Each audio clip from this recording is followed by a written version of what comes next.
আসসালামু আলাইকুম বন্ধুরা।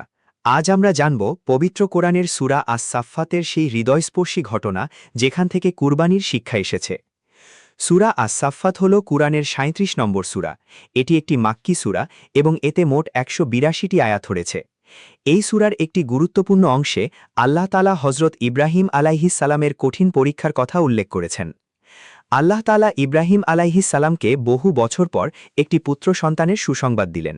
তিনি ছিলেন ইসমাঈল আলাইহিস সালাম। যখন ইসমাঈল আলাইহিস সালাম বড় হতে শুরু করলেন এবং বাবার সঙ্গে চলাফেরা করার বয়স হল, তখন একদিন ইব্রাহিম আলাইহিস সালাম স্বপ্নে দেখলেন যে তিনি তার প্রিয় সন্তানকে আল্লাহর জন্য কুরবানি করছেন।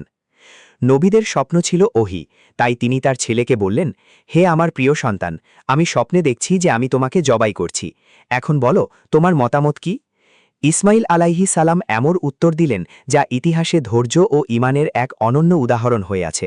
তিনি বললেন, হেলানান ইতা, আপনাকে যা আদেশ করা হয়েছে তা পালন করুন, ইনশাআল্লাহ আপনি আমাকে ধৈর্যশীলদের মধ্যে পাবেন। এরপর বাবা ও ছেলে দুজনেই আল্লাহর আদেশের কাছে নিজেদের সম্পূর্ণভাবে সমর্পণ করলেন। যখন ইব্রাহিম আলাইহিস সালাম কুরবানি করতে প্রস্তুত হলেন, তখন আল্লাহ তাআলা ঘোষণা করলেন, হে ইব্রাহিম, তুমি স্বপ্নকে সত্যে পরিণত করেছ। এরপর আল্লাহ তাআলা জান্নাত থেকে একটি দুম্বা পাঠালেন আর ইসমাঈল আলাইহিস সালামের পরিবর্তে সেই দুম্বাকে কুরবানি করা হলো।